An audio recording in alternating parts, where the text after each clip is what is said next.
May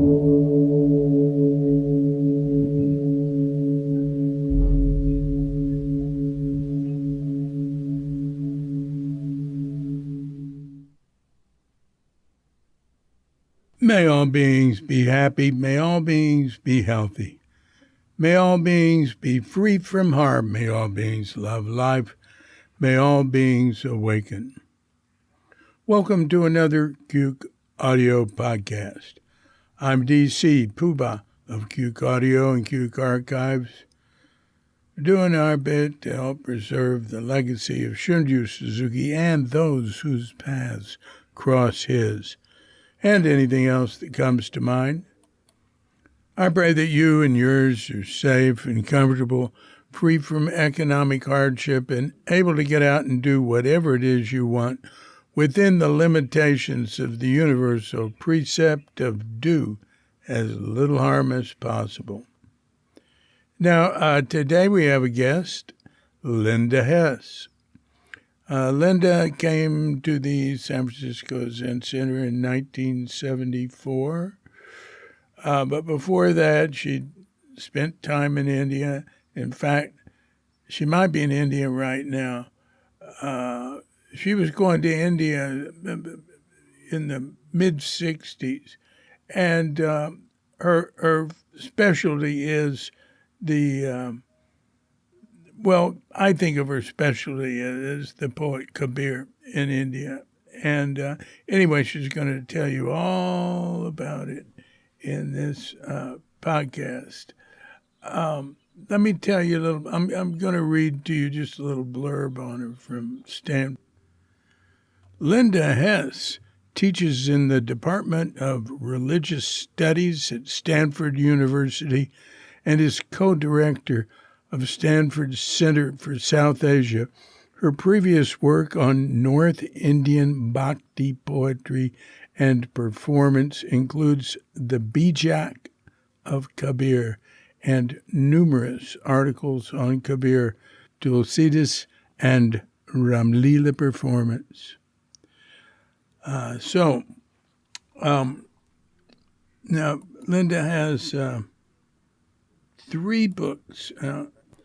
The Bijak of Kabir, which I just read, which came out in 1983.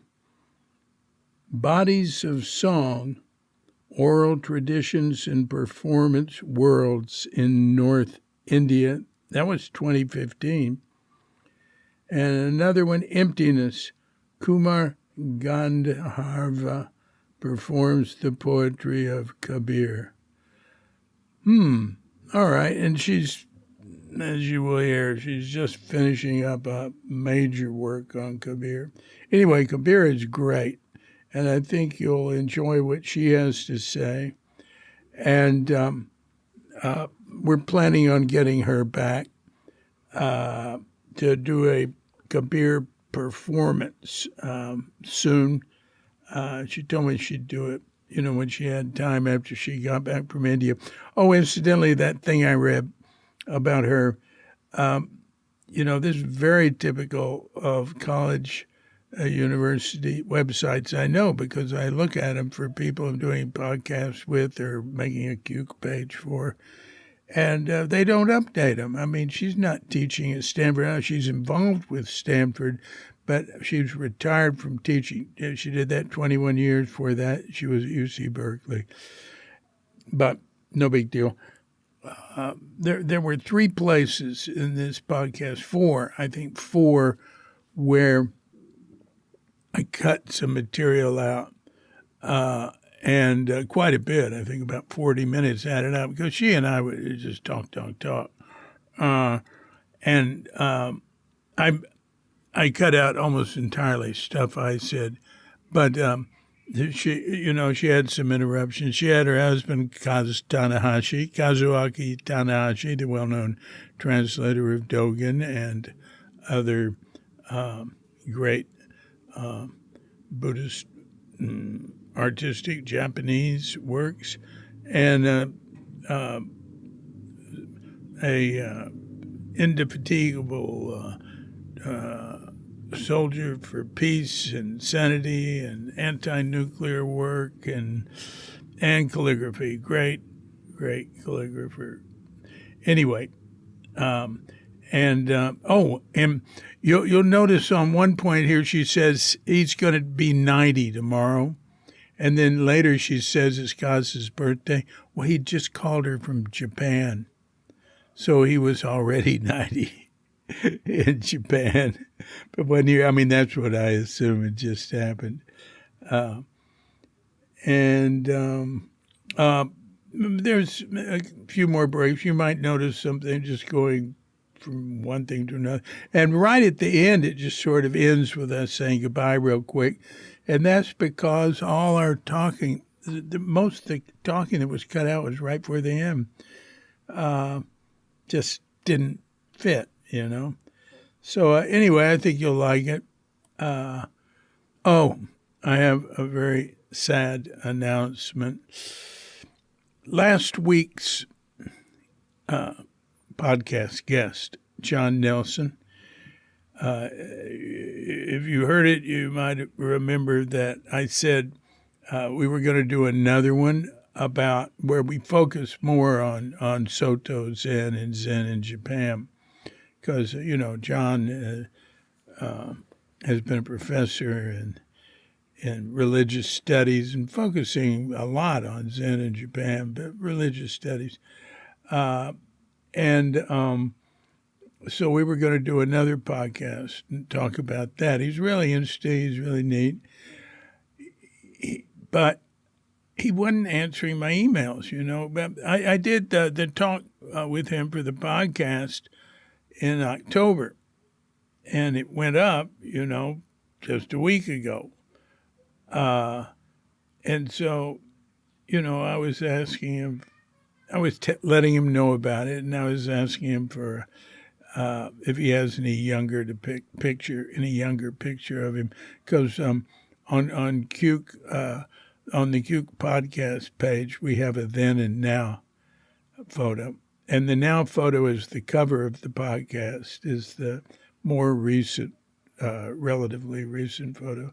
Anyway, I got no answer. Finally, I got an answer from his son telling me that John died on December 18th. All of a sudden, listen, he was healthy. There was no warning. He was in good shape. He exercised. And he had a positive outlook on the future. He was the last person you would have thought would die. And it's very sad.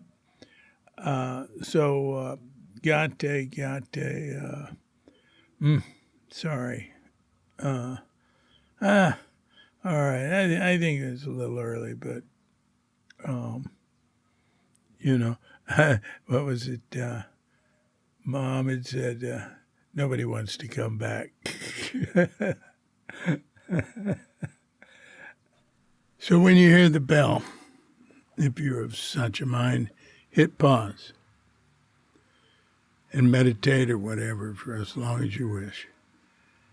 And when you're ready to come back, hit unpause, and we'll be here to hit the bell to end the meditation or whatever, and give Linda Hess a call.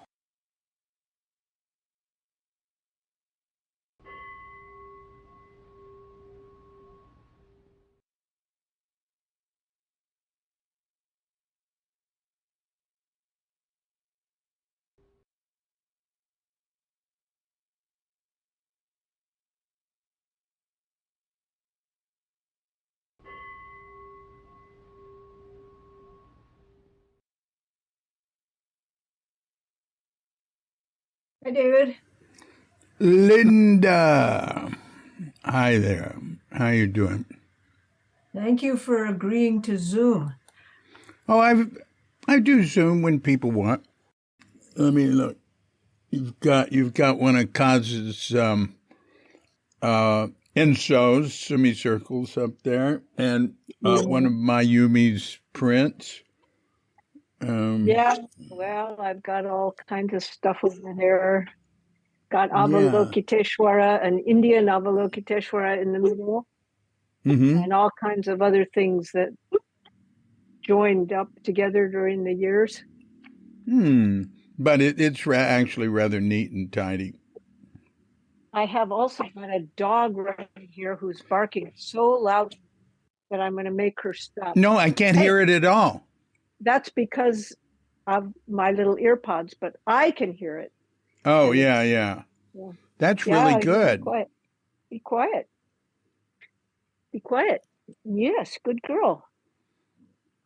Well, you've got a really good system. I mean, it's not picking up any background noise. That sort of noise is really hard to filter out. These are your Apple ear pods or whatever. They cost about over $100, but they're good. So what are you up to? Well, I mean, want to hear about my present life, my entire life, my life for the last 4 weeks and the next 4 weeks? Yeah. Or whatever comes up. Yeah. Both. I'm drinking a cup of lemon verbena tea from leaves that were given to me by Wendy Johnson in her garden and then dried by her and then passed on to me. That's what I'm drinking, and I'm drinking it out of a Stanford cup, which is also part of my life, or my history. So I was teaching at Stanford for over 20 years. I retired in 2017. The main thing I did in my work life, in my professional life, you could say, that when people ask what I do, is I've been going to India for so many years. I went to India before I ever went to Zen Center, and after and during, and India, working in India has been the location of the work that I do, but especially I translate poetry of the poet Kabir. Yeah. And, I've written some books, and right now the work that I'm doing, I don't teach anymore, but I am translating. I'm working on a big translation project of Kabir. And it's going to be in a series of publication of Indian literature that's being published by Harvard. And it's a lovely series of literature that's subsidized by the son of some tech billionaire in India. And I try to get about 2 poems a day in a final form, because we've been working on this for years. We, meaning I have a partner in Prague. We're co-translating this and co-writing the book. We've been doing it for several years. So now we've been through several drafts of every poem, 370 poems. And now we're doing the final draft, and we're on the last 35 poems out of 300. Wow. There's 370 poems. Wow. So I spend some of my days, as much as regularly as I can, working on this translation project. And then I still do a little Zen. And I have a bunch of friends, and I have my family. I'm healthy. I just had my 81st birthday. Kaz is going to have his 90th birthday tomorrow. Wow. Thanks for telling me. He's in Japan with a bunch of people. He's co-led trips a lot with Joan Halifax, but this time he's doing it with Natalie Goldberg. And so he's in Japan right now with a bunch of people, and I'm sure they're going to celebrate him. But we had a huge party for him at Green Gulch on September 6th in honor of him, and it was really quite fantastic. Oh, that's wonderful. I think he is one of the giants of the millennium if you were at that party, and he is pretty good. He had a lot of fantastic people giving tribute to him. His reputation is sort of like the Dalai Lama's. It's it's really, really good. And the way he's conducted himself, what he's focused on in his life, is very admirable. All right. You mentioned a couple of books. The books I've done? Yeah. What are these books? What are the titles? And what years did they come out? I'll show them to you. Are all related to Kabir. Ta-da! So the very first one, this isn't the first edition, but it's called the Bijak of Kabir, and it was done way back when I was living at Zen Center, but then I went to India for my PhD work. And what year? So I really did most of that work in the late 70s, but the book came out in 1983. And what does Bijak mean? Bijak is the name that's used for a collection of poetry by Kabir that a organized sort of sect of his followers takes as their sacred book. So that's where I got started.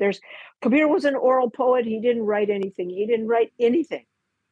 So everything we have was written down by other people, and there's this very vibrant oral tradition that's been going on in India forever and is still going on. So in various ways, collections of Kabir poetry got written down in different places. And this happens to be a collection that was made by people that organized because they thought he was either the greatest human that ever lived, or some of them thought he was God incarnate. So this is their sacred collection. And that's what I was given when I was first getting started, that like, here's something you should work on. So I was in Benares, AKA Varanasi. I lived there for almost 3 years. And that's when I was working on this. Kabir lived in Benares in the 15th century. So that's the first book. And it was first published by North Point Press. You know North Point Press? Yeah, I remember North Point Press. It was out of the Bay Area, right? Yeah. I mean, it published Gary Snyder and Wendell Berry, and it was a literary press of very high caliber, run by Jack Shoemaker, who now runs a similar press called Counterpoint. But right. Anyway, Jack Shoemaker, this was enough of a kind of literary and spiritual book, and he wanted me to de-emphasize the purely academic part because I had done this PhD on it. So I did that and put it into the form of a book of beautiful poetry with a nice introduction. So that was the first book. But since then, 1983, then that went out of print, and then but it's been in print ever since. And this is a later edition from Oxford University Press in New York. So this one was a keeper. It stayed in press for so many years. Stayed in print, I mean. Yeah. That's your first book. That's the first book. But let me say something about why I was doing this in the first place. Yeah. Without, at the moment, going back into my entire life history, I was always writing poetry from the age of 6 or so. So poetry and then eventually literature was really at the center of my life from a really young age. So there was poetry. Then there was human life, suffering, and striving after, being driven to kind of solve the problem of suffering, starting with myself. I tended to be a religious person. I tended to be religious in that I was drawn to religion because religion seemed to be interested in important things. So I was brought up Jewish, and this was in like the 1950s. I'm born in the 1940s. I take a great interest in being Jewish. I was more religious than the rest of my family. But so I went into it more than they made me. I did Hebrew, I did it, whatever. But I'll say something intriguing. I won't elaborate on it. Oh my gosh. No, but I mean, I'm just trying to have a through line on telling about how I got to Kabir. If you want to hear about the intriguing part later, you can ask. But because of things that happened in my family and because of the experiences I had in the synagogue, I became very disillusioned with Judaism. In the 1950s, there were plenty of good reasons for that. Lots of people did. Lots of them went and studied Buddhism and Hinduism after that. But I had some pretty serious experiences that made me turn away from Judaism. But I was still religious, you know, I was still looking for something. So everybody I knew was Christian. I looked into that and I discovered they had the same problems the Jews had in certain ways. And that wasn't going to satisfy me. And then in high school, in my American literature class, I read Emerson, Thoreau, and Whitman. Emerson and Thoreau and Whitman were known as the American Transcendentalists. And the reason for that was because they were very interested in thinking about what the human situation is and how we transcend the smallness of the human people's awareness of themselves. And they, Emerson and Thoreau, discovered ancient Indian texts, the Bhagavad Gita and the Upanishads. They had between them the very first translation of the Bhagavad Gita that was ever made into English. And they read it together. And they showed that influence in their writings, especially Emerson. And when I read Emerson's version of kind of the spiritual truth in his essays in some poetry, I said, aha, this is more like what I'm looking for. So I found out that he got these ideas from Indian sources. When I was about 16, a junior in high school taking American literature, I decided I needed to go to India. So that's how that started. And in college, I was a literature major, and then I found a way to apply for a scholarship to India, and I got it, and I left for India the day after graduating college. I stayed in India for 2 years. I was a Stanford student back in the early 60s. And I graduated in 1964, and I went straight to India on a scholarship and that I found. And I stayed 2 years, and my interests were still poetry. And then I had my own sort of secret, not exactly, but I had my spiritual quest going on before it was an international trend, right? The hippies and the Beatles and all were late 60s. Yeah. But this was 1964, 65 when I got on my spiritual quest. At that time, you didn't have hippies around the Ganges River. You didn't have big famous gurus flying to America. You know, you didn't have that. But I was a little. Where were you in India? Well, I was there for 2 years, so I was different places. The first year, this program that I was on, which was a Fulbright program where they were sending young people like me, you know, fresh graduates, to help part-time teaching English in colleges. And then we were free to do our own research or study program if we wanted to, and they would provide money for that if we wanted to, which I did. But all we were required to do was to teach English 10 hours a week. So they sent us in little groups to various cities. They were major cities, but they weren't the four famous cities. They weren't Bombay, Delhi, Calcutta, or what was then called Madras, now in Chennai. Those were the four big metropolises, but they sent us to smaller provincial cities. So I was sent to Patna, which was the capital city of the state of Bihar. I didn't know anything, you know, I was drawn to India, but I didn't really know anything and never studied anything. I studied Tagore in college. I wrote a paper on Tagore for some course I was taking where we had to write biographies. So I picked Tagore. Good choice. But I'd never studied history. I'd never studied religion, anything. I just had this idea that the Upanishads in India had the spiritual truth, maybe, and I was going to find out about that. So there was poetry, literature. There was my personal spiritual quest, and then I'm a 22-year-old young woman who is also just interested in what you might expect. I'm looking for adventure. I'm looking for romance and love and excitement and interesting people to know. And so I had all these mixed motives, and I spent 2 years in India. The second year I went to Bombay, I got a job teaching in a college and hung out with a lot of writers, artists, filmmakers who later became famous in, Indian creators.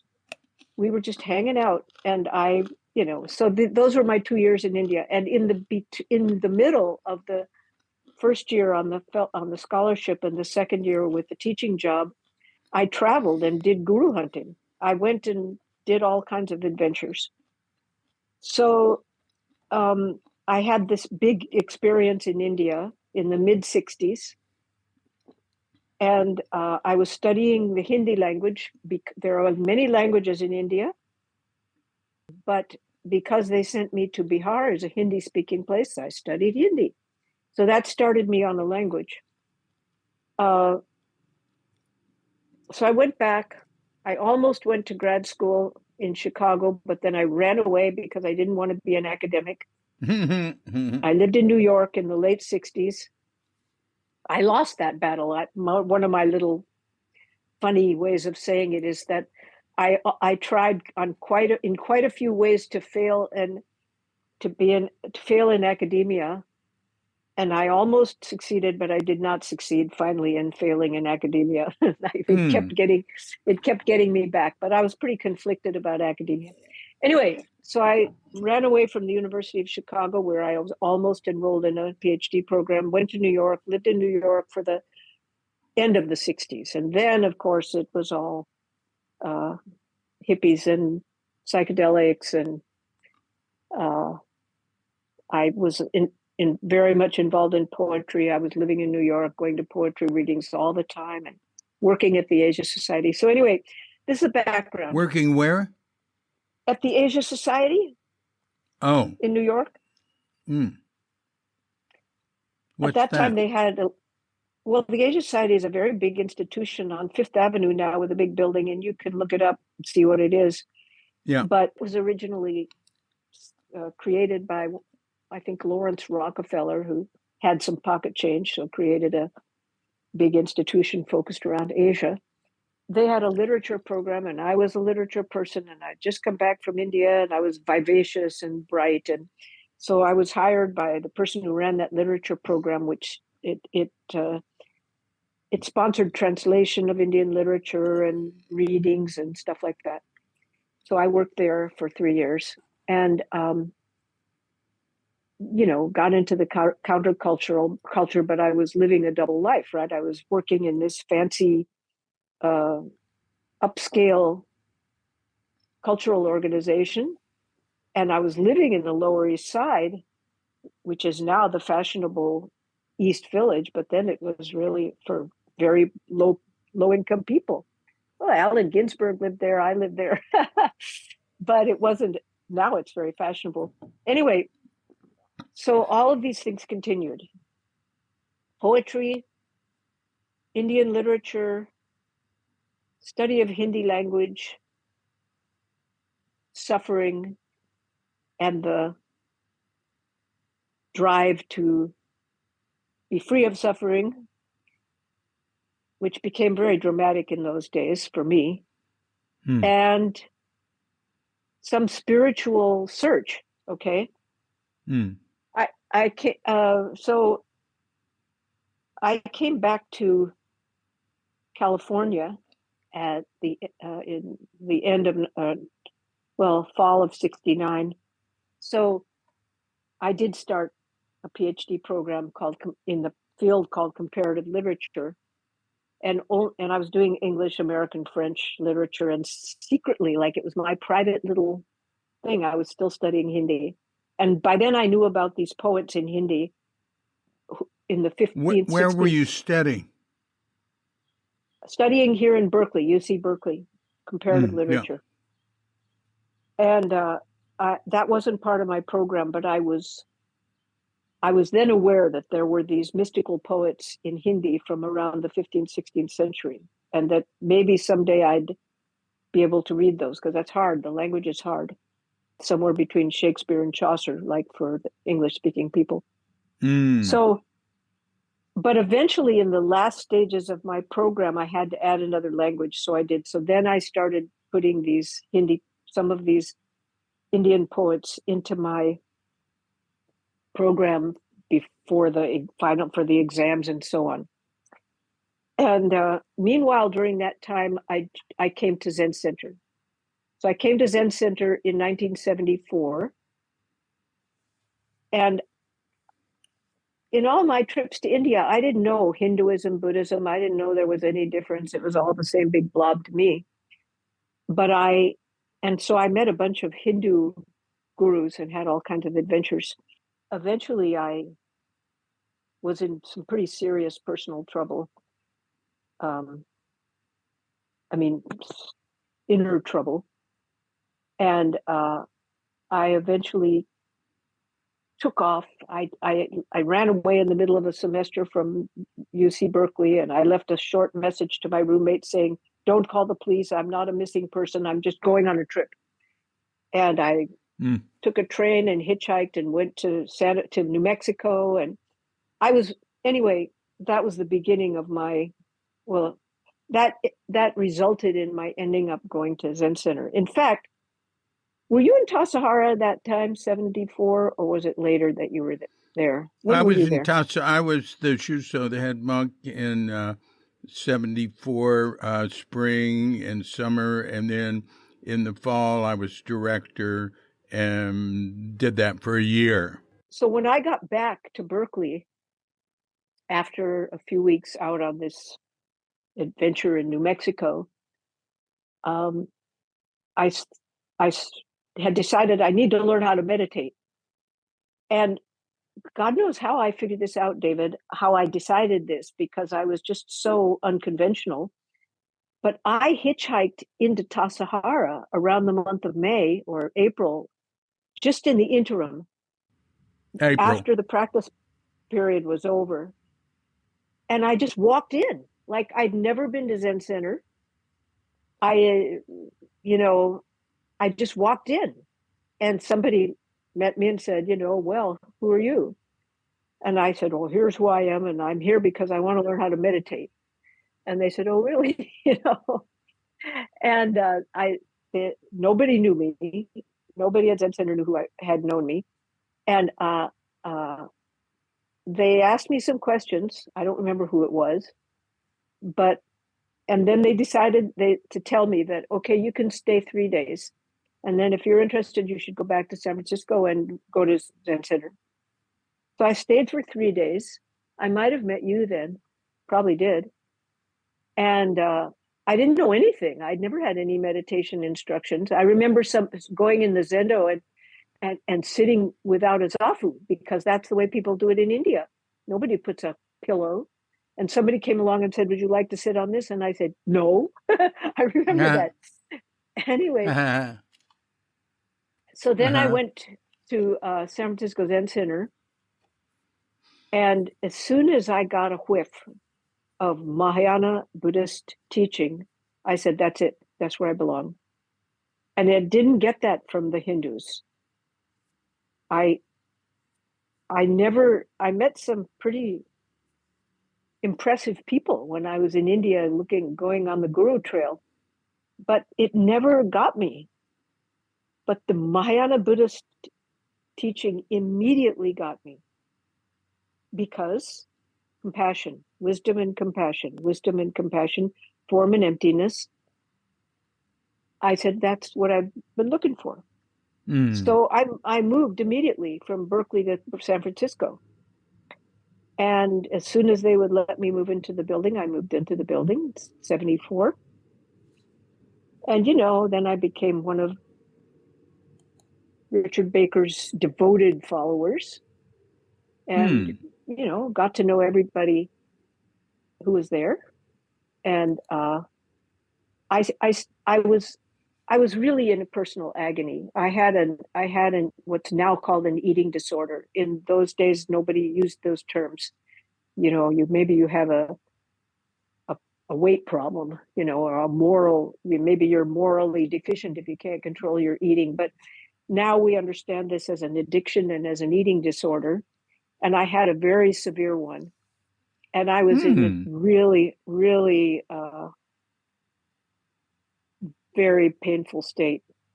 But I started going to 7-day sessions, like no matter what the hell happened, I was going to those like crazy.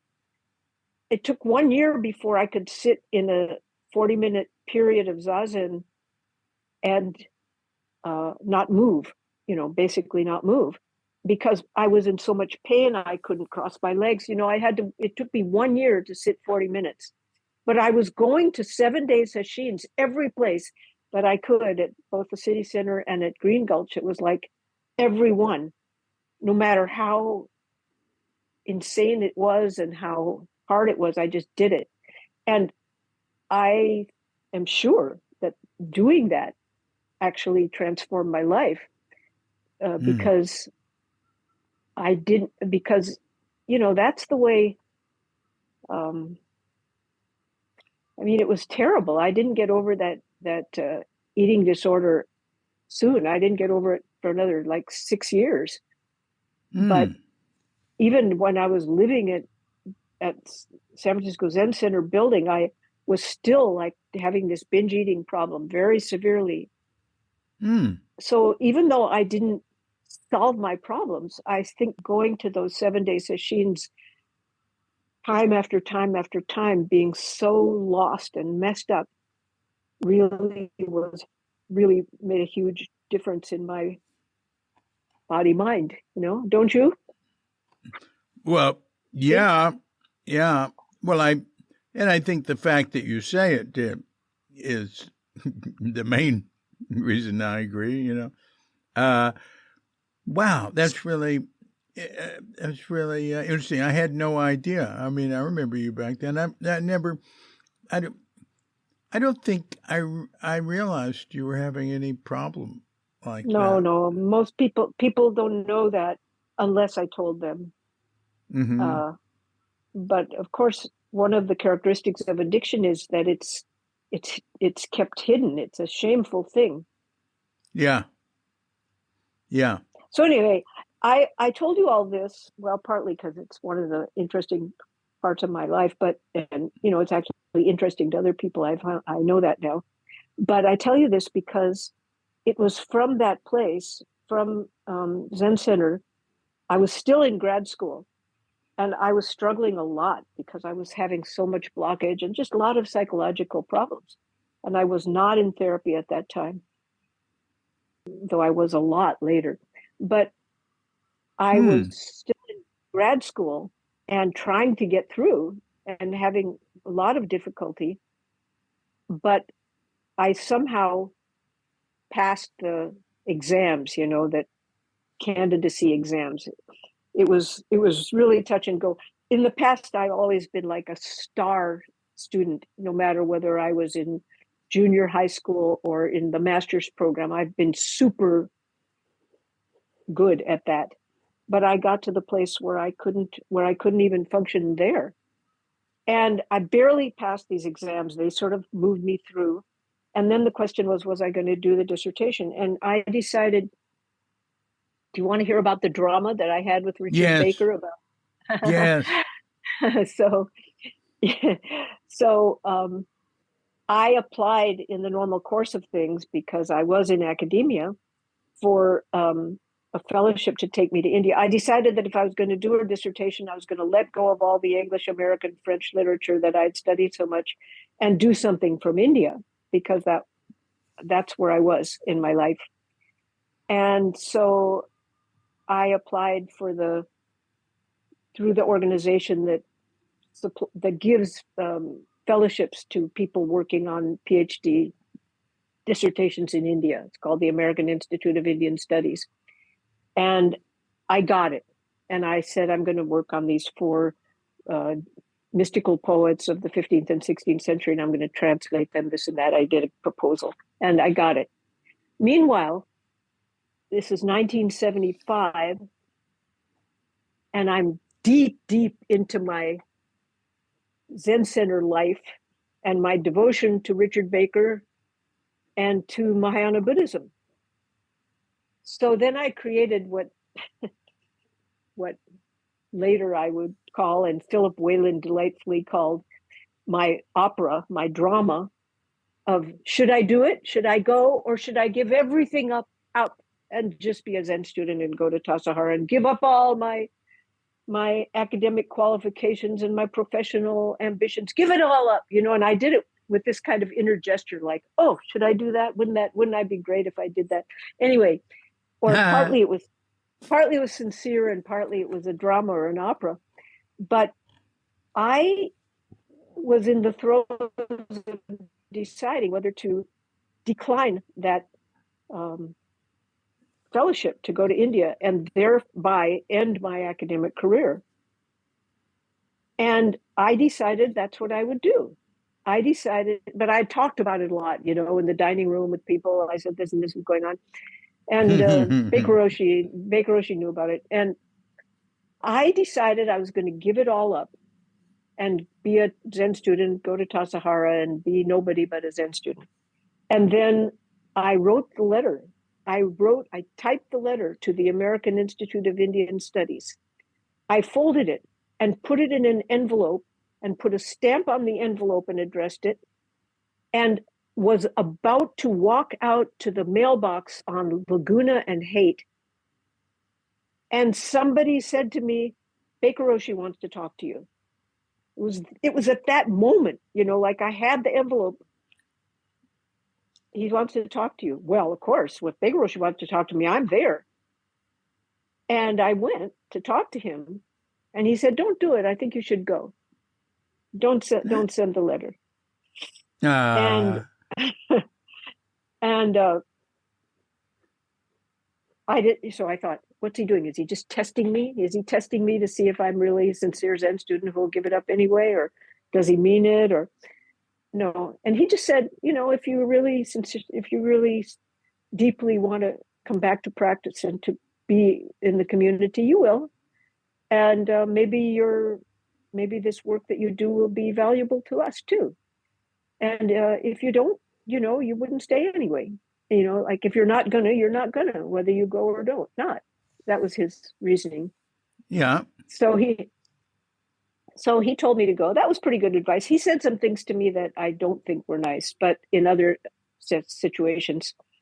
But that was, I think that was that was good. That was very good. That's important. Yeah.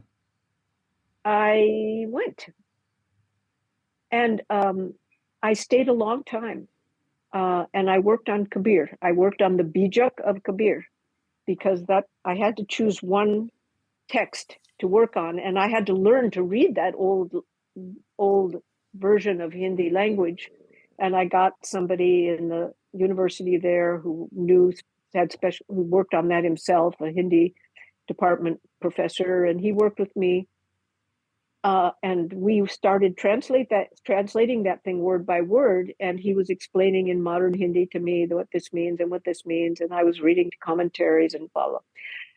And I was living in an incredible place on the very bank of the Ganga, the Ganges River. And I still had this very severe eating disorder, and I was suffering. And I was doing my work, and I always had these things. I was also a cool person. People liked me. I had a lot of vitality, and I was fun and interesting and intense and all of those things, and talented, And then I had these extremely dark and terrible inner struggles and self-destructive patterns. And so I was doing that, and I stayed there almost 3 years. But in the 2 years, at the 2-year point, I came back for a visit, a kind of 3-month visit, I think. And that was 1977. Well, yeah, but a year and a half in. In 1977, I came back to Zen Center, stayed there. They put me in one of the rooms in that apartment that they owned above the greengrocer, on the corner. Oh, yeah, sure. They were using that apartment for guests and stuff. So I stayed there for the summer and kind of renewed my commitments and all. I mean, I never thought I let them go. But anyway, And that's when I met Kaz, because that was also Kaz's first arrival at Zen Center, when Richard had invited him when they met in Japan, and Kaz had arrived there. So he happened to be there too, and we got to know each other. It wasn't a romance, but we did get to know each other. So then I went back to India, stayed another 1.5 years. That's where my Kabir work started. That's when I did my entire PhD dissertation on Kabir. I was supposed to do something so-called comparative, but I said, no, I don't want to. And they had had enough with me. They said, okay, do whatever you want. Just do something. Because I had a lot of trouble. And I almost couldn't finish. I've actually written a memoir, which hasn't yet found a publisher, where all these stories are told, but it looked like I would never be able to finish this PhD, and some things happened where some of them made incredible stories, but some things happened that changed the situation within me, and I did finish it. I did get the PhD, and Kaz and I got married, and then I got pregnant, even though I had been medically declared incapable of getting pregnant. Oh, that's interesting. That's another interesting story. It's all written. You can read my memoir, even though it's not published. But and then I was launched. Then around that same time, my eating disorder finally went away. I stopped this addictive binge eating, compulsive eating, after many years of struggling with it. And this is after you gave birth? No, before I gave birth. While you were pregnant? No, the year was 1980. That's when all these things happened. 1980 was when I finished the PhD dissertation, which had been blocked for a long time.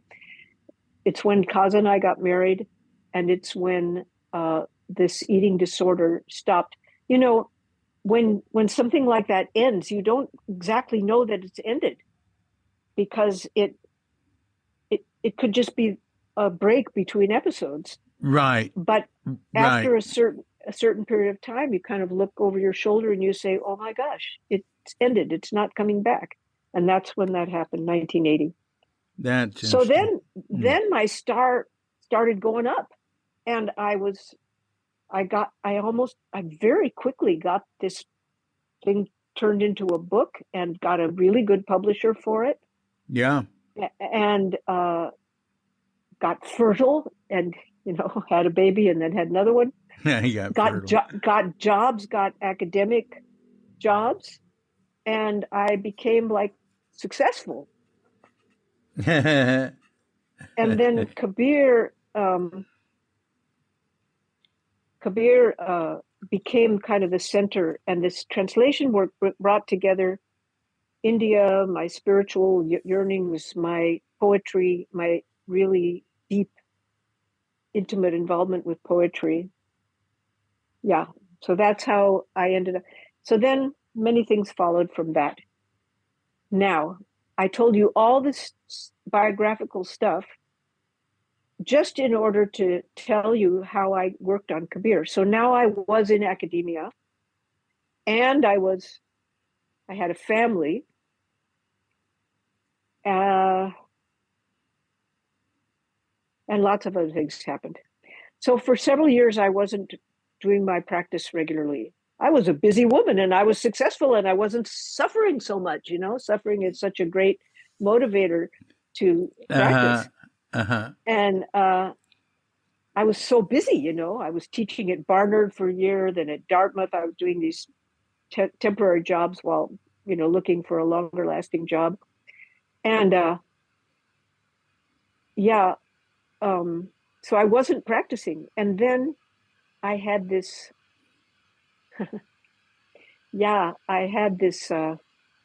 but I never felt that I let go of my deep love of Mahayana Buddhism and kind of belief, conviction in the practice. But the practice is also hard, it's not easy to keep doing that. Anyway, the 1 year in this successful run of things, we were at Harvard. I had a 1 year fellowship at Harvard, and we lived in the Center for the Study of World Religions, and I was living the great life. And Maureen Stewart, who was Well, running. I know. I heard her speak once, and I certainly know she was associated with L.C. Mitchell's Cambridge Buddhist Association. Yeah, so she was actually running that place. She was the person in charge of it. So we were living in Cambridge, so we got to know her, and she was fun. She was a concert pianist, and she was a very lively person and very committed Zen teacher in a Rinzai tradition. And so you can stop me anytime because I'm telling my whole life story. So if it gets too long and you want to get... No, I have no greater purpose in life than to listen to this. This is great. Okay, so there we were. The year is 1984. It was 84. Yeah. Because our daughter Karuna was 3 years old, and that's when I was pregnant with our son. Anyway, so we got to know her. Kaz is already a Dogen specialist, and I, was whoever I was. She asked me to come over and do a reading of Kabir poetry to her students. See, Kabir is not like many of the Hindu mystics, poets, who are very focused on the devotional relationship to Krishna or Rama or sometimes the goddess, but very, very devotional in a rather dualistic way. Kabir is very non-dualistic, and he defies dualities. And you can't say that he's Hindu or Muslim. He has a very mixed identity. And he is against identifying as Hindu or Muslim, which were the two main cultures of his time in India, where he lived. And he criticizes sectarian identities. And being a follower of the formless path rather than the formed or dualistic path, he's very compatible with Zen or with Buddhism, because he uses the word shunya, emptiness. He's referring to an experience beyond form and beyond identity. So, and he's also very sharp, and he's satirical, and he criticizes society, and he's very rough and direct and in your face. So it's a voice I really liked. So Zen people like it. So actually, I'm at my best when I do a kind of reading of Kabir poems, because I really enjoy that, and I like the performing part of it. I get into it, and the poetry is fantastic, and sometimes fun and funny. So she said, "Come over and do a reading for my students," and I did. And then after it was over, she and I just were chatting, and I started telling her how I had been very deeply involved in practice at San Francisco Zen Center and all through those years. But in the last several years, after getting my PhD and starting to have academic jobs and having my marriage, my family, and not being in so much trouble personally, I had kind of stopped sitting. I just wasn't doing it. And then I told her I had had this dream, and I thought we were just having a friendly conversation. I wasn't kind of flagellating myself or anything. And I said, I had this dream recently where I was talking to people from San Francisco Zen Center. I remember in the dream, Ed Brown was there and a couple other shaved heads were in the dream. And I said to them, weren't you surprised that after I was so intense and so dedicated here that I've stopped practicing? Didn't that surprise you? And the person in the dream said, oh no, we knew that would happen.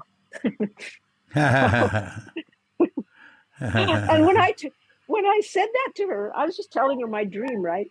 When I said that to her, I just burst into tears. And I realized how deep that was, that And then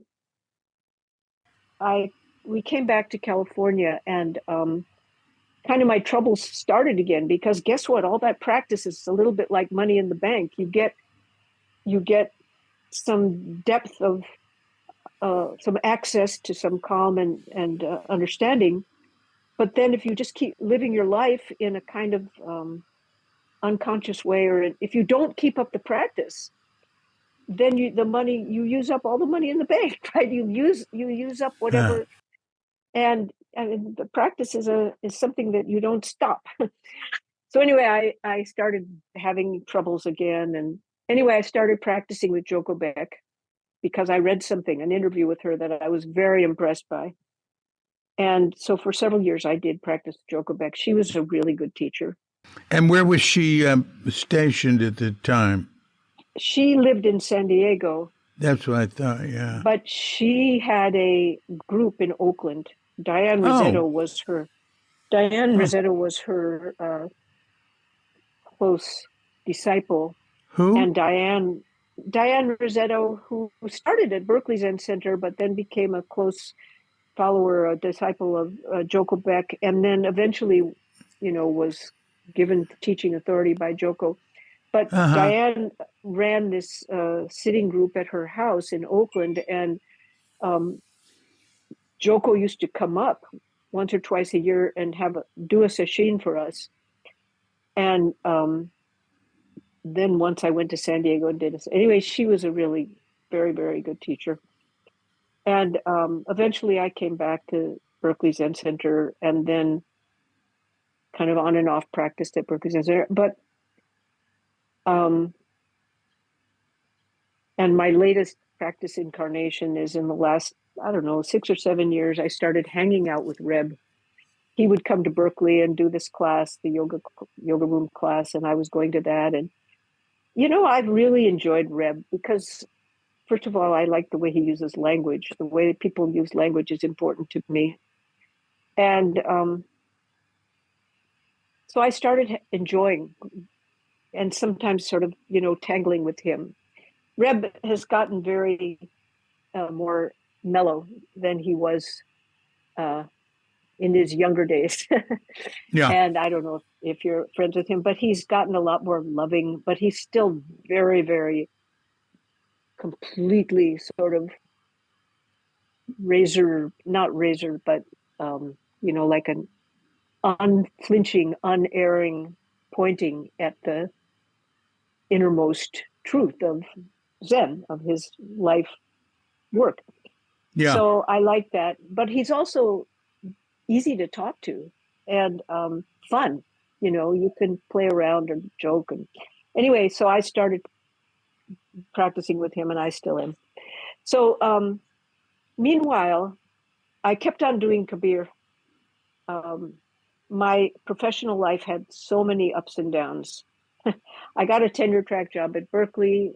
I ended up being denied tenure. I taught there for 8 years. I thought my career is really over because I wasn't young anymore. I did adjunct work at UC Davis. I was in the Department of Religious Studies because it's religious poetry, And then I got an invitation to teach for 6 months at Stanford. I mean, it was a phone call. I had a reputation because of my book and my articles. And some people thought it wasn't a good idea that Berkeley kicked me out. But some people admired me and thought I was good. So somehow this person at Stanford called me up and said, they have a small religious studies department which never taught Hinduism at all. They have a very good Buddhist studies program, but nobody on the faculty ever was there for India or Hinduism.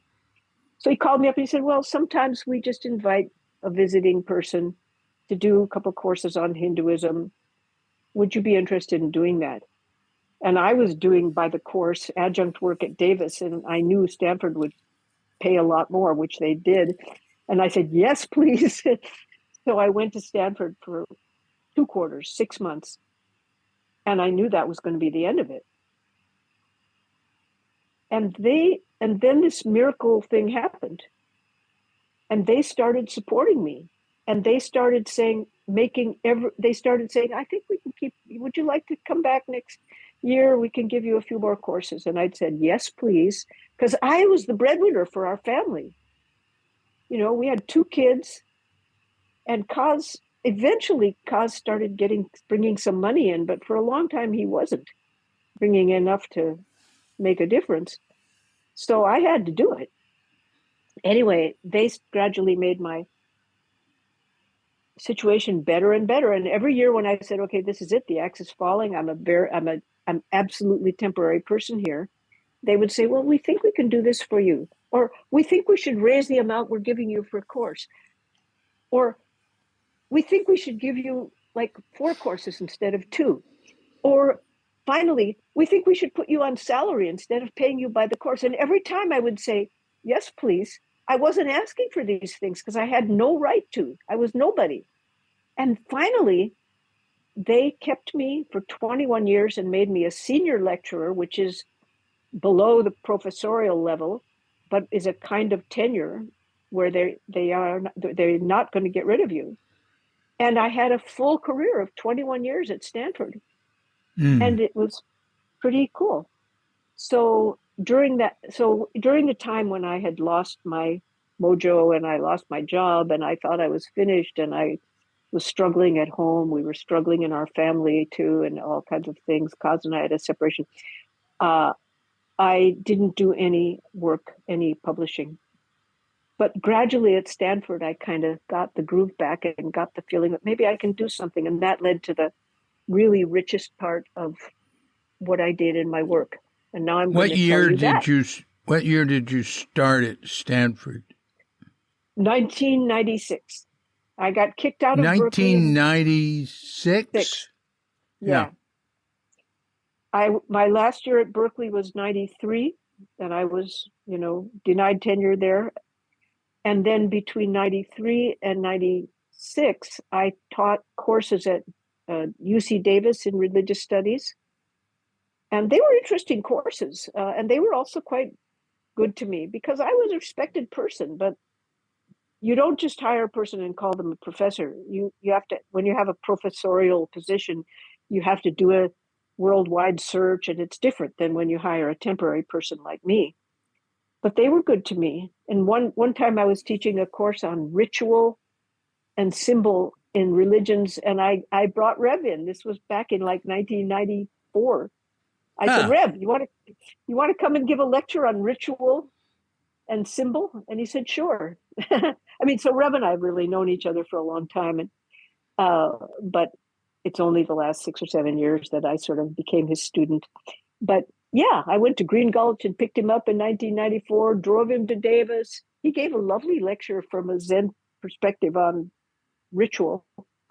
And then I drove him back to Green Gulch. It was a nice time. But at Stanford, after a few years, when I saw that they weren't kicking me out, I thought, well, maybe I can still go back and do some creative work. And that's when I started what's been the richest period of the work that I've done, all related to Kabir. Am I going on too long? No. Okay, then I'm going to tell you about the work that I did since about 2002. Kabir, like these other great poets of India, the vernacular ones, like not Sanskrit, but the ones who wrote this passionate mystical and devotional poetry in all different languages of India in different periods, earlier in the South and later, like 14, 15, 16 centuries in North India. They all live mainly in the culture. They live on in singing. They're sung. And this is called bhajan, devotional song. And this has been going on for centuries, many centuries. And now, if you go to India, I can take you right away to a place where you're going to listen to this poetry being sung by anything from a totally unsophisticated village group to the most famous classical singer on a stage will sing these songs. And I knew that these songs of Kabir are very, very alive in folk musics of all the regions of India where his language is known. And I had looked into that earlier. I'm not a musician, I'm not trained in music, but I really I learned a few songs that I could sing. You know, I got some music teacher way back in the 70s to teach me a few songs. And I had this dream that I would study Kabir through the oral tradition and through the musical performance, the way it came out in music. And long story short, that's what I did. I'm very good at writing proposals because I'm a good writer. So I wrote this proposal for studying Kabir in the oral tradition. And I got this grant. And I went first of all, I went in 2000 as a kind of exploration to see, like, who would I meet and what would I do? And what is the oral tradition anyway? And I met this singer, this folk singer, who was just beginning to get famous, who sings Kabir. That's his thing. He lived in a village in central India. And people said, you must meet Kabir. And the first chapter of this book, which I'm about to tell you about, is called You Must Meet Kabir. I mean, not Kabir. You Must Meet Prahaladji, which is the name of the singer. And his picture is on the front of the book. That's him. Mm-hmm. Mm-hmm. Everybody said, oh, this is what you're interested in. You must meet Prahaladji. And in the January 2000, I met Prahaladji. I was on this short reconnaissance trip to find out, well, if I was going to do this, how would I do it? And he was like mesmerizing. He was amazing. I was in his village. He and his family members and some, people sat down, and we all sat down. And he started singing me these songs. And I'm pretty good in modern Hindi, so I could talk to him. And, if there was anything I didn't understand of the songs, he would explain it. And he had this great personality, very charismatic guy. And I was just like, whoa, enchanted. So then I got myself a grant. I wrote a big proposal, and I went in January 2002 to do this project, Kabir Oral Tradition. And what a year that was. It was an incredible year of my life. I was really anxious, and I was afraid I was too old to do something like that. I was 59 years old. But the thing is, my health improved steadily from age 37, when I got over my eating disorder and all these things changed in my life. My health is so good in the second half of my life. So anyway, I went over there, and I traveled with this guy and his musical group for that whole year. And it was something else. It was like so amazing for me, because I always loved singing, but I never had any musical training in my life, and my family had no music.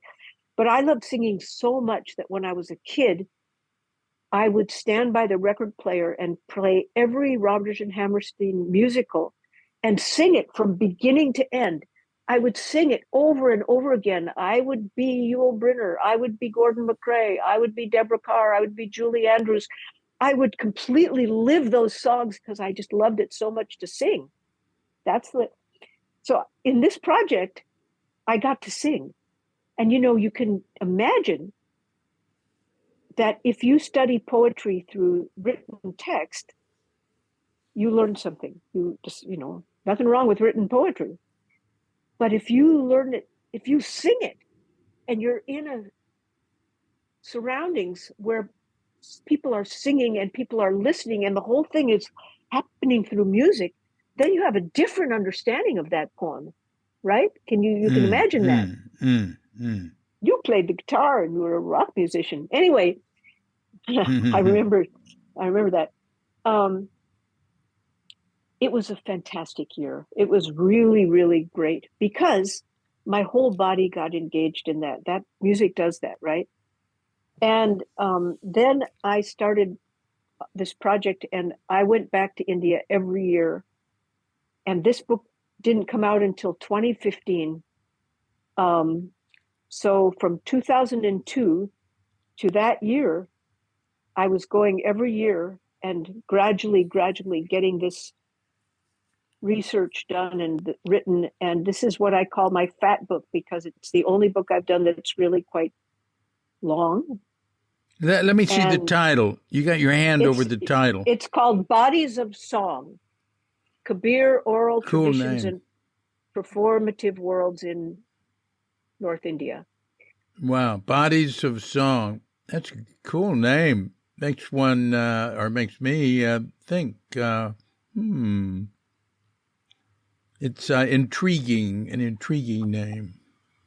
Hey, could you hold on a minute? Kaz is calling me from Japan. Hey, tell him hello for me. It doesn't matter. Take all the time you want. Okay, hold on. Yeah. David is in Bali. Yeah, I just put the volume, anyway, the sound on again. I had it on mute. So Kaz says hello to you, David. And hi, David Kaz. says hello to you, Kaz. Kaz sends love. This is Kaz's 90th birthday today. Tanjobi omedetou gozaimasu. Okay, so Kaz, I'm going to say bye, and I hope you have a great birthday. Okay, David, we're back. That was great. Kaz was the first person. I talked to a couple of people when I was first doing podcasts, and I would really like to do a good podcast with him like I'm doing with you. I just had a specific thing to talk about with him, and sort of waste of his time as far as I'm concerned now, but no big deal. Anyway, get back to what you were saying. Find your thread of thought. Yeah. So anyway, I told you how this book got written. Yeah. And I'm still extremely related to these guys. I've brought them to America several times, and right now I'm working on bringing them again for a U.S. performance tour in next spring, March, April. So I'm still very connected to them. And there's also an Indian edition of this book by one of the really, really good publishers in India. So this is the American edition. It's Oxford University Press, New York. So it took a long time, right? It took 13 years to get this book out. Yeah. Bodies of Song. And then there's one more book that I'll briefly tell you about. And I've only done 3 books. Kaz has done 40 books.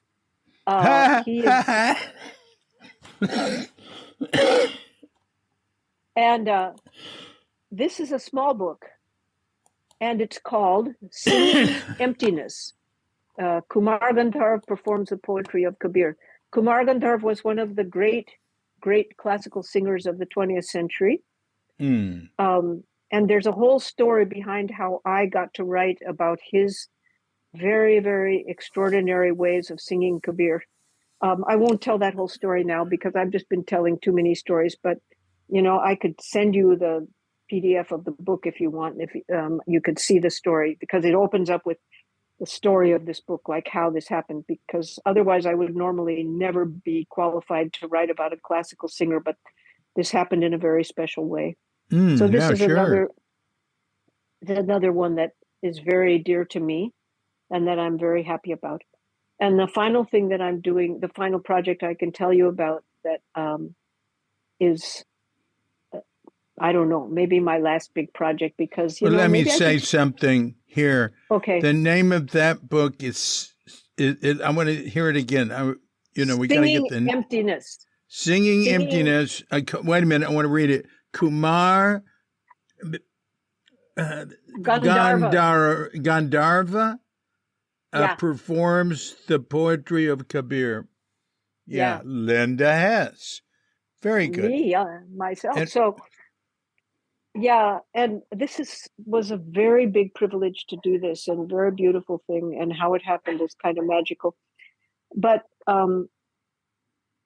after all those years of being deeply immersed in music, especially Indian folk forms of music, of singing Kabir, and to some extent this one classical singer, I got drawn into a really old-time textual project of translating a collection of Kabir from an old manuscript. And that's what I'm doing now. A 400-year-old manuscript, because he didn't write. So we only have some old manuscripts that we can look at. And we have the living oral tradition, which I looked at for all those years. But this is one of the oldest good manuscript collections, big collections of Kabir. And I got drawn into doing this. I wasn't planning to do this, but I got sort of invited into this project. And I've been working on it for several years with a co-author who's a scholar in Prague, actually. And we meet every Friday for almost 3 hours, and we're almost finished with the translation of 370 poems with introduction and notes. And this is going to be published by a series of Harvard University Press of Indian Literature that they're doing. And so I'm still happily, I mean, not always happily. Sometimes I'm very grumpy and like, I just don't want to work. It's hard. I don't want to work. I'd rather watch television. But right. Anyway, I'm still kind of richly involved in this kind of work. So that's it. That's a story of my work on Kabir. You know, I had a little tiny bit of experience with you, because in 2011, I just decided I wanted to go to India for a few months and just continue doing the work I do. I can do it anywhere. And I remember it was because Mother sent my sister and me some money from some policy or something she had that came to fruition. So she just, she probably gave us our shares. That's the way it tended to be. And I always thought, it never occurred to me to save money. We've got some money. Let's see. I thought, I want to go to India. And I'd been reading to Ananda Claude Dallenberg, in a convalescent home where he was. He wasn't sitting up or anything. We read all sorts of stuff. And what I really liked the most was Ramana Maharshi. And he didn't want to hear any Zen. He'd had enough Zen in his life. So I thought, I'll go this mountain where Ramana Maharshi was. I didn't know anything about it. Right? Yeah. So Clay came with me. And Katrinka came too, but she came like a week later or something. She couldn't come at first. And so Clay and I landed in Chennai, because that's near Tiruvannamalai where he was. And it turned out my best friend in India lived in Tiruvannamalai. I had no idea. And that it was a place where there were gurus and stuff. I had no idea. But you had invited me. I saw you in America, and you had invited me to come to Pune for this cultural festival. So Clay and I flew to Pune, and you had us picked up at the airport. Oh, God, I forgot. Yeah. And you made us honored guests for it was at least 3 days for this cultural festival. Yeah. And it was in Pune, right? And it was Indian culture. It was not international. And so I got to, there was a film on the singing the Kabir type music. And we experienced many things there. And then when we were leaving, I remember it was so funny. Clay was 19. And, you asked what was going to happen. I said, well, I'm going to go back to Chennai and meet Katrinka, and we're going to go to Tiruvannamalai. And I don't know, Clay's going to stay here. And you went, what? You're just leaving Clay in India by himself? I said, yeah. And Clay, here's my number. If you need anything, get hold of me. I'll be we're going to go to Varanasi. Anyway, he did fine. He called me up and say, Dad, can you send me some money? I said, no. I said, there's food everywhere. Just go to any ashram. They'll feed you. And he did fine. He had 1 rupee when he finally met me at the end. And he came all the way across India. Anyway, we had a wonderful time, and it was thanks to you. I forgot about that. Now I remember. Yeah. This traumatic experience you had with Judaism, what was that? Oh, gosh. I'd rather send you my essay on it. That piece has actually been published. But basically, to be very brief about it. Yeah.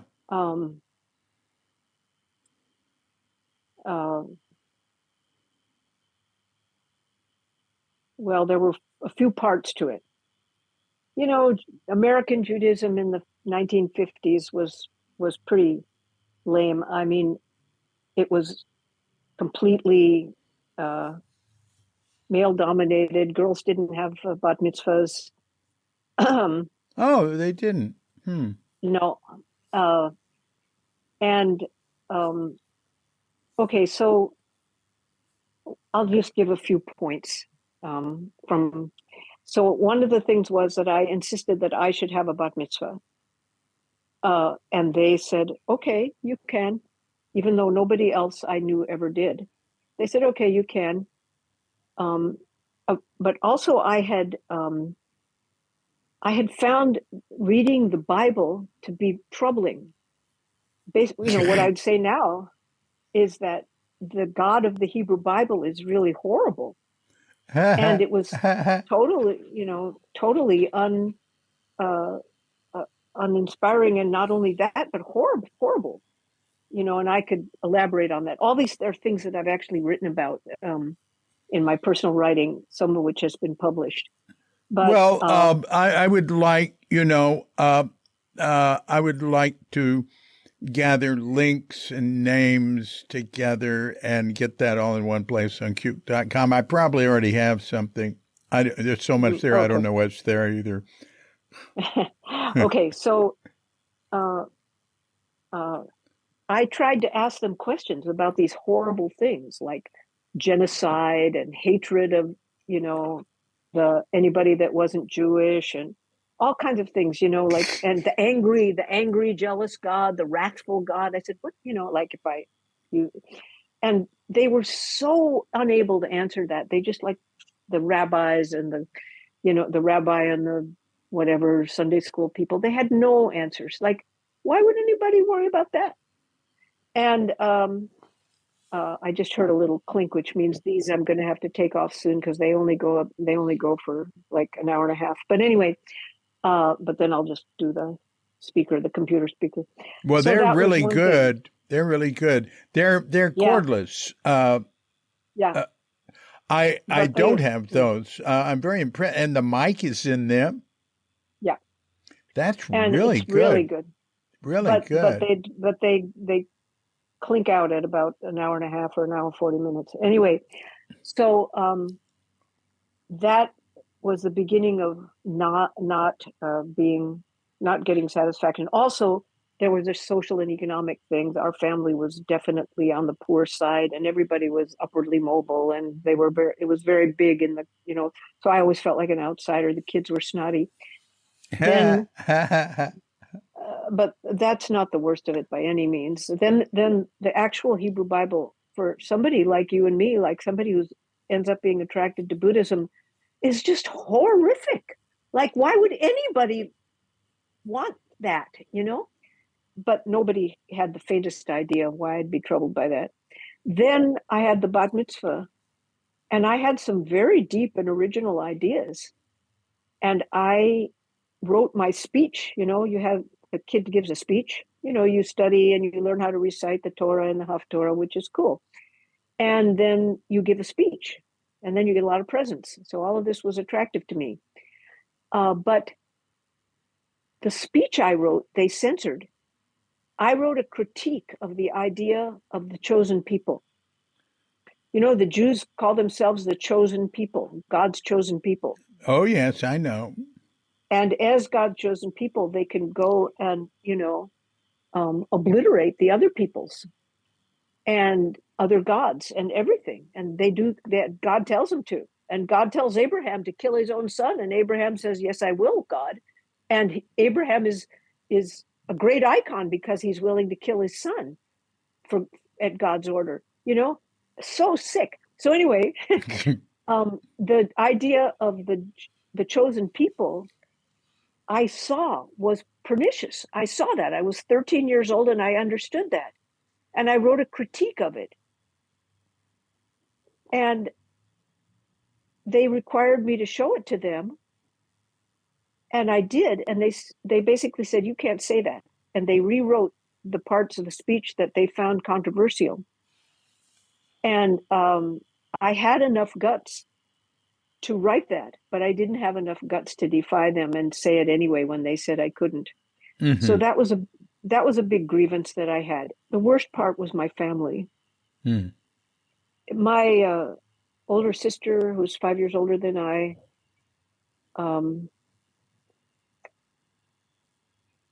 my mother was basically the horrible demon in the family. Where were we? I was getting to the worst part. Right. I remember. This is cool. There are, that guy that did the Stanford Prison Project. Yeah. Right. He gave a talk here at the Green School, which is the ultimate New Age sort of school all the way, from beginning through high school. All bamboo buildings and everything. Anyway, Kelly and I heard him, and I was very impressed with him. And one thing I got out of him, and also the guy in New York who did those experiments with getting people to do horrible things. Milgram or something like a Milgram. Is, and I think he was right. It's about 10% of the people naturally have a sense of what's right and wrong, even if it goes against everything they're being told. But he said it's only about 10%. So if you've got the wrong management, if you don't have good controls and a good system from up on top, which insists on certain values and things, then there's only going to be, 10% of the people are going to know better. And you are one of those 10%. Who is? You. You realized on your own, with nobody telling you, that there was something wrong with this idea of the chosen people, something that didn't resonate with you, and you acted on your own. So the guy's name, I can't remember his name. It starts with Z. The Prison Project. His first name is Philip, and his last name is I'll think of it in a minute. Philip Z. Yeah. Anyway, he testified for the prison guards in Abu Ghraib who'd done terrible things, saying. Yeah. He testified against the idea, which the administrations tend to use, it was a few bad apples. Yeah. Right? He said, no, it's not a few bad apples. It's bad management. Yeah, I might quibble with the 10% figure. I'm just looking it up because Philip Zimbardo. Zimbardo, yeah, cool name. Sounds like somebody who'd work in a circus. It's Italian, yeah. I might, you mean he'd say 10% could withstand the pressure of being a huge sort of pressure to do. No, so I can understand that. No. He just said it's only about 10% who know something is right or wrong with it. No, I wouldn't put it that way. I would say that most people do know what is right or wrong. And when they're pushed into doing something by the pressure of the social situation, or by something that brings forth their worst side, or by a military situation where they get conditioned. I mean, I can tell you examples. I used to teach a course on violence and nonviolence, and so I really, really was interested in violence.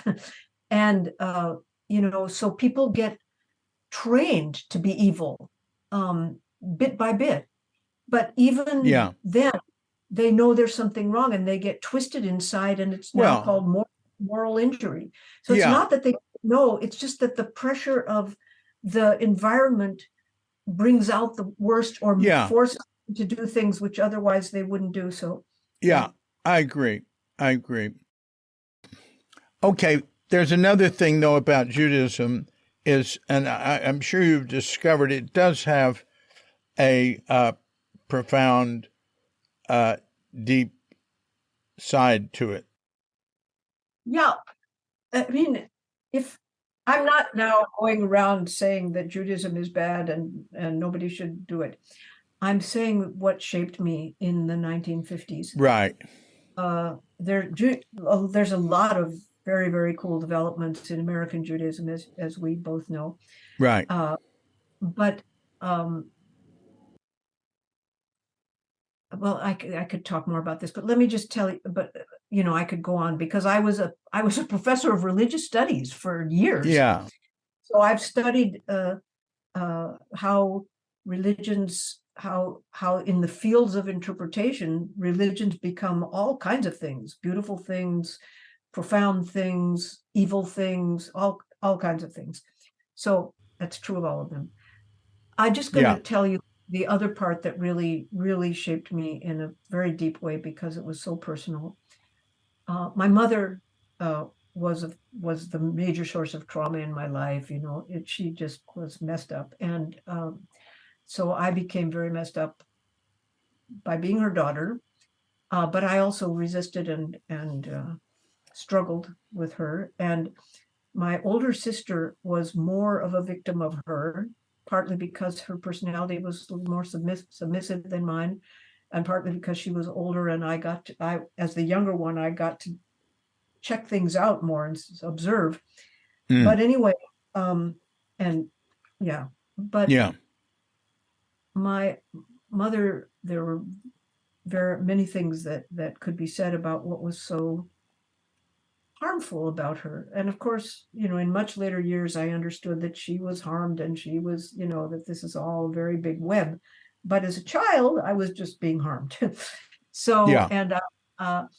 And she harmed my sister in such a dramatic way that I watched as a teenager, when I was 14, 15, 13, maybe, no, yeah, 13, from 13 on, I watched something that happened, and then and it absolutely branded something into me that made me reject Judaism in a fierce way. And what she did was, she was always trying to manipulate her family members to make them do whatever she needed, whatever she thought she needed to do to make herself feel powerful, or to avoid her own demons, or God knows what. But she was always controlling, and she was very frustrated that my father was not a good earner, and she wanted to be like these women, these Jewish women who had a lot of money. The men were into real estate and all this stuff, and they made a lot of money, right?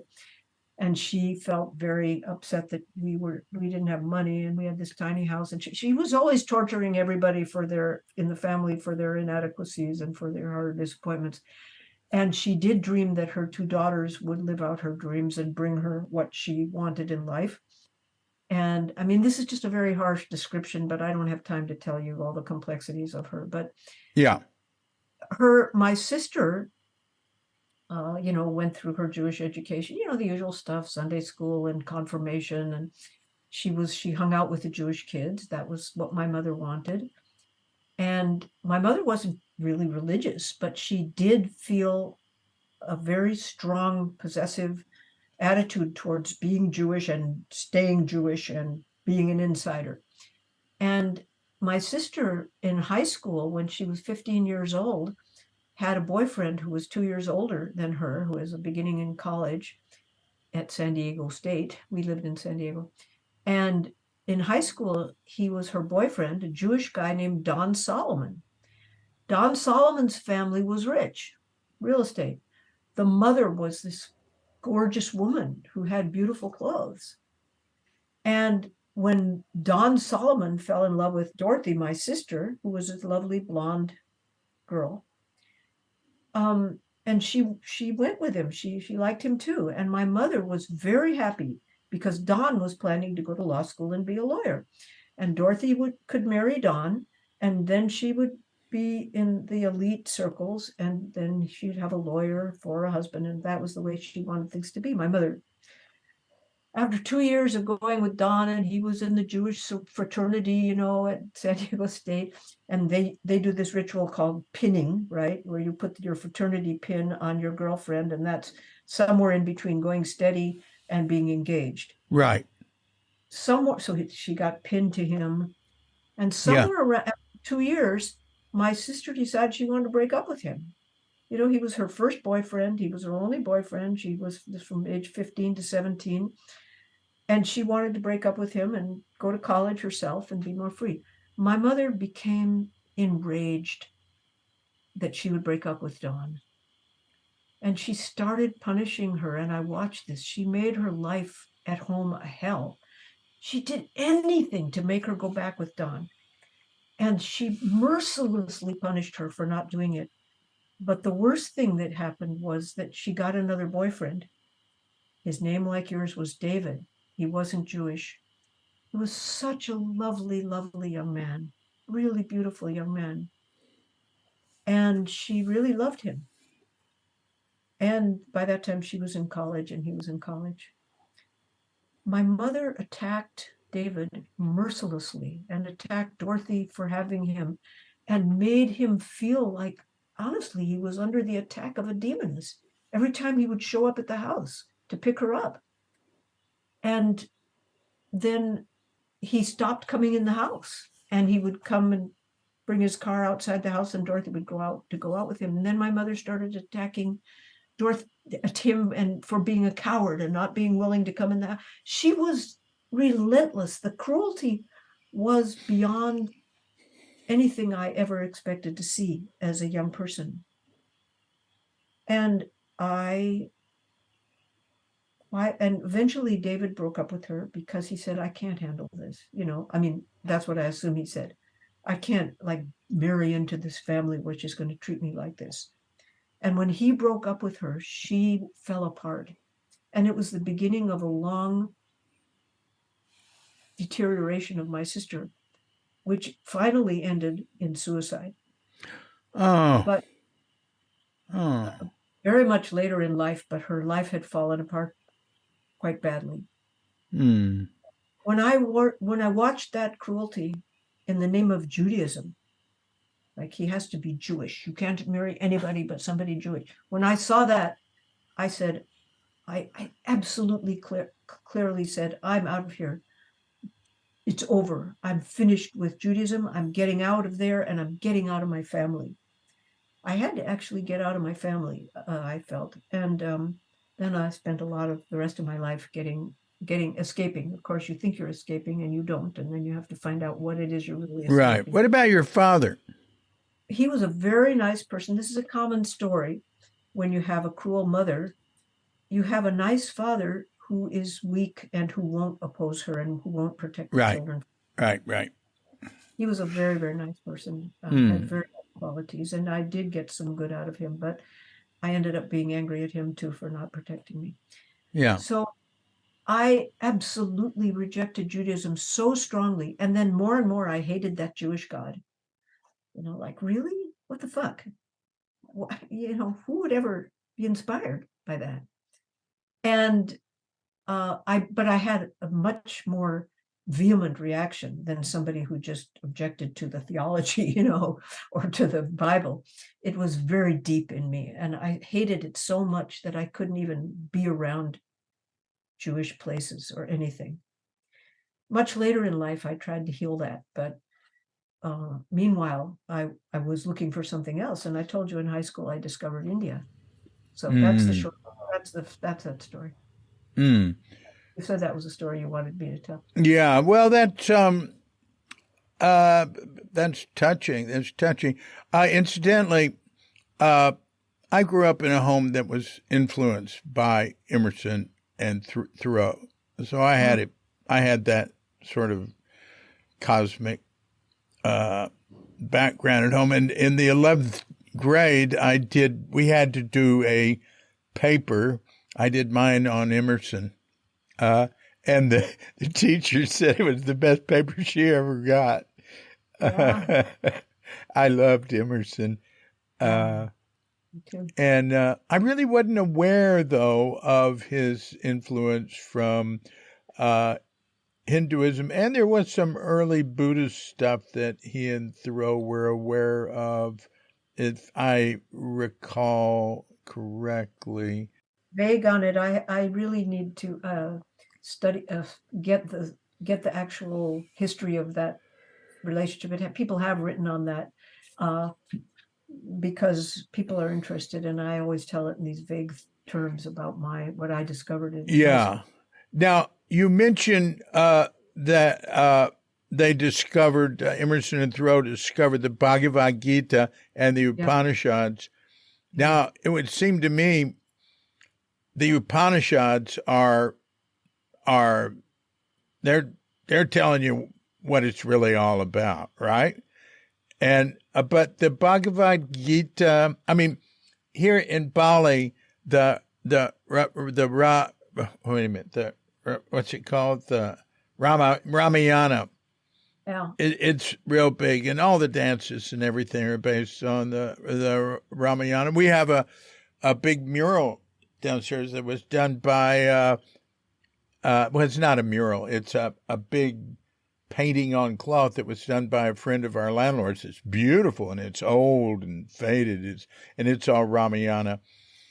I've never been interested in Bhagavad Gita or Ramayana. It seemed to me the Upanishads were where it was at, and I stayed in some ashrams just as a guest briefly, and one guru made a big point about that and gave me a book on the Upanishads. I agree with you. Yeah. There is something in the Bhagavad Gita. There are things about, I've also written an essay on the Bhagavad Gita, but the things that, there are things that I really, really react against in the Bhagavad Gita. Yeah. But there are also some very profound and great things, two things I would say. One of them that is powerful, although the way that it puts it sort of doesn't sit well with the way we understand self and no self in Buddhism, but it does propose that kind of underneath, to use a metaphor, a spatial metaphor, but kind of underneath all of the tumult and confusion and desire and fear and violence and all of this, stuff that makes up our personalities and our ego, that underneath that there is some very simple, essential being that we could recover, that we could become aware of, and that would be free of all these karmic problems. Right. So that's powerful teaching. Of course, it uses terms that are a little bit problematic if you prefer the Buddhist idea of Buddha nature and no self. But there's that.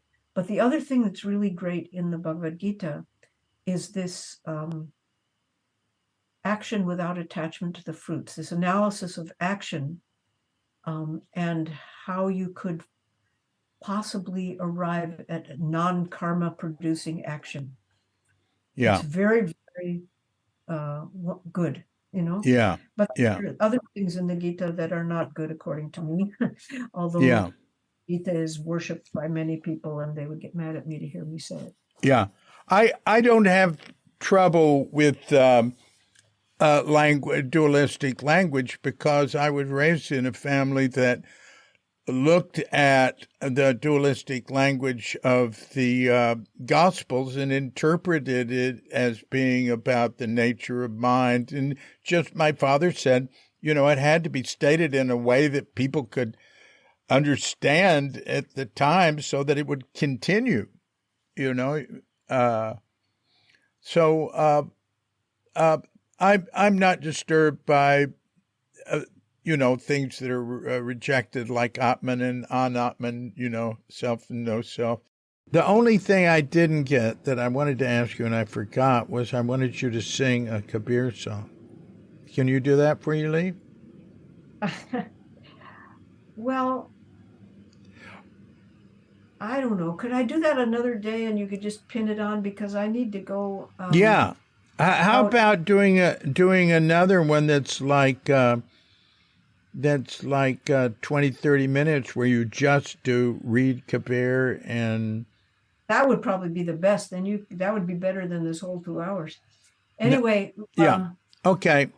Let's do that another day. You have to send me when. I have to what? Send me a date. Okay. And I'll call you at the same time. All right. All right. Have a nice day. You too. Thanks a lot. That was great. Bye. Bye-bye. Well, thanks a lot, Linda Hess. That was great. Wow. She was saying, well, I don't think I'm a good subject for your podcast. I don't have any, people have this idea that they need to remember Suzuki Roshi or something like that, or they have this idea of the format for this, or that they're not important, or that they have nothing to say. It's very common, especially with women. Although I think Linda has plenty of chutzpah, and I'm looking forward to her doing her Kabir performance. Anyway, it was great, Linda. So, until next time, this is DC. Prabhav, Cuke Audio and Cuke Archives, coming to you from Sleepy Sanur with Doggett Bandita, guest Doggett Boombu or Boombita, Feline Manis, and dear lovely Katrinka. And we're wishing you and yours and all of us a grand awakening.